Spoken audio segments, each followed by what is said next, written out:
What defines a story?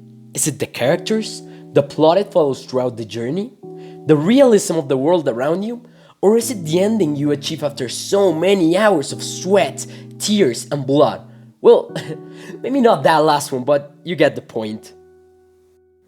A story is a composite of 1,000 different pieces: plot, theme, action, dialogue, point of view, backstory, conflict, humor, pacing, etc. Take one of these parts away and the whole falls apart. K.M. Weiland. Telling a story is not as easy as it seems. Storytelling has a lot of moving parts, and each one is integral to the narrative of the story. For example, you can't tell a good story without bringing life into your world or developing your characters to advance your story. Let's look into some examples of narrative and how it affects your experience when you play video games. The element of surprise is integral when it comes to storytelling. For example, you all have heard of the legend of El Dorado, a city coated in gold. Wouldn't you be shocked to learn that it wasn't a city, but instead something you wouldn't even consider? This is the same experience Nathan Drake went through in the game Uncharted. Nathan learns that El Dorado isn't a city, but instead a golden coffin that transforms people who get too close into flesh-eating creatures. Just like the old scary movies I used to watch as a kid that still haunt my nightmares. Ugh, flesh-eating clowns. Anyway, the message I'm trying to give you is that the way a story is told can lead to surprises, either by lowering your expectations or by skyrocketing them to an extent that leads to a totally different outcome than you expected.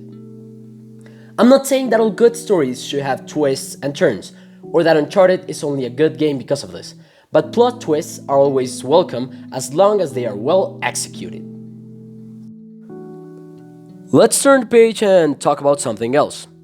Could you imagine a story-driven game with no characters? It would be like eating a hamburger with no meat, toppings, or even sauces. Just some sad, soggy buns. Ew. Characters are what drive a story. It revolves around them, and most, if not all, the plot points in the story involve them. That's why characters have to be written in such a way that they evolve or develop along with the story. And this development is brought on through the challenges that the author or game developer puts them through. Most of these obstacles are related to the plot of the story. Now, I'll give you a fairly simple explanation. Super Mario Bros. Is a game where your goal is to rescue Princess Peach, and in your whole journey you spend most of the time stomping on enemies. But when you arrive at the first castle, you are greeted with an unpleasant surprise: a giant, fire-breathing reptile you can't jump on. I'm obviously talking about Bowser, not Godzilla, in case you were confused. This poses a choice to you as the character. You can either die over and over and over again by trying to jump on Bowser's head, or you can adapt and find a way to get over or under him, to press the switch which will grant you victory. This is done while also learning that not every problem you face can be stomped on. This is a simple explanation of how some stories can shape a character for better or for worse, just like in the infamous franchise, where a series of choices are presented to you, and it's up to the player to decide what path they follow: a villainous one filled with blood, or a heroic path for a brighter future. Ultimately, the story is in the player's hands, and so is the fate of its character. Now that we are talking about player choice, I would like to talk to you about the hook of a story, more specifically, how it engages a player. There are many types of media that can tell stories, be it movies, TV shows, books, and even magazines. So then, why are video games different from these other media, you might ask yourself? Let's get fancy for a minute.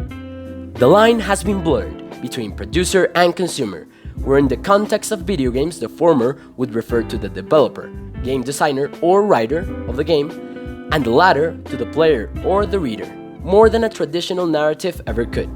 Players are not only readers, but at the same time, also performers. This was said by Peter Lemons in a paper about video game narrative. I'll leave the link down below if you are interested.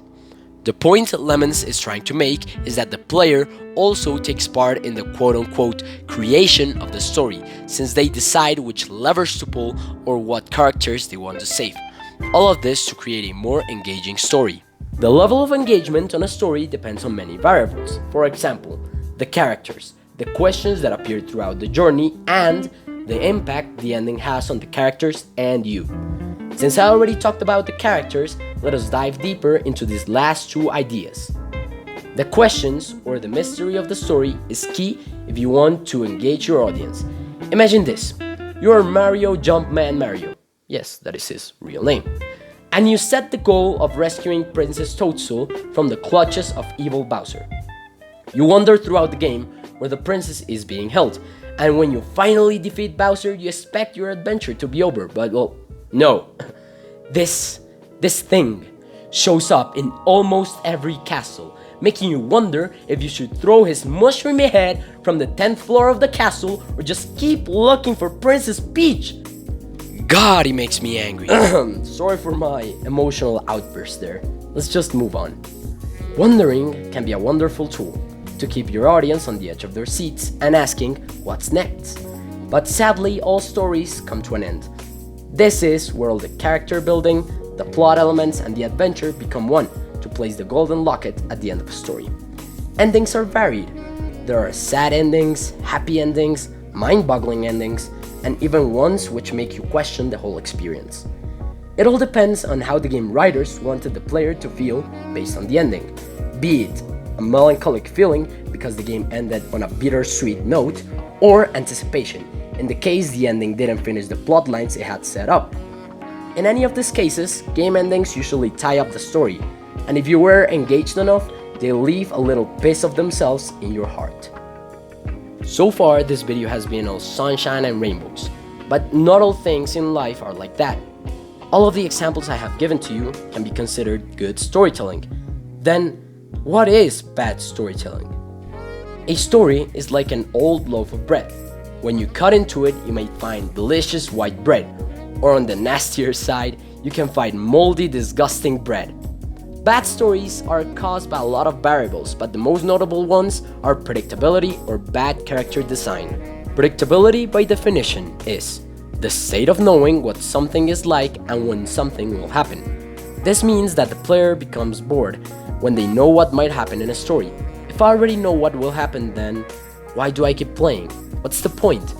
This is a question you might ask yourself, but sometimes it is not only the story itself that is predictable, but the characters within them. Bad characters are like an old loaf of bread. Hold up, I already used this metaphor. What? No, yes, I already used the metaphor. You don't have to tell me twice. Yeah, whatever. Okay, let's move on. Bad characters come in various shapes and sizes. It could be the side character who just doesn't click, or the main villain, which is predictable, or even the main character who could be one-dimensional. If you don't know what one-dimensional character is, let me give you an example. A one-dimensional character is a person with a goal, but no reasons. A person with a destination, but no map. Some peanut butter without jelly. You get the point. One-dimensional characters are boring due to the fact that they don't have a reason behind what they're doing. Being evil just for the heck of it is a great example, but it is not always bad. Let's look at a good one-dimensional villain, Doomsday from DC Comics. Doomsday is a science experiment gone wrong, and he has no mind of its own. It just wants to destroy and kill. But that is what makes him great. He has no reason behind his motives, because once in a while a one-dimensional character can shake things up. And usually they're not main villains because it would make the game way less interesting. To conclude, storytelling is essential for immersion. It is hard and tedious, but if all the pieces of the story come together and they work as intended, a game's narrative can become even more engaging. We also learned that characters can change along with the story for better or worse, but ultimately the goal of a story is to entertain and hook you to such an extent that you won't be able to erase that experience from your heart. Well, that's all I had to talk about for today, folks. So if you enjoyed the video, be sure to subscribe because there will be plenty of more videos on the way. Stay tuned and peace out.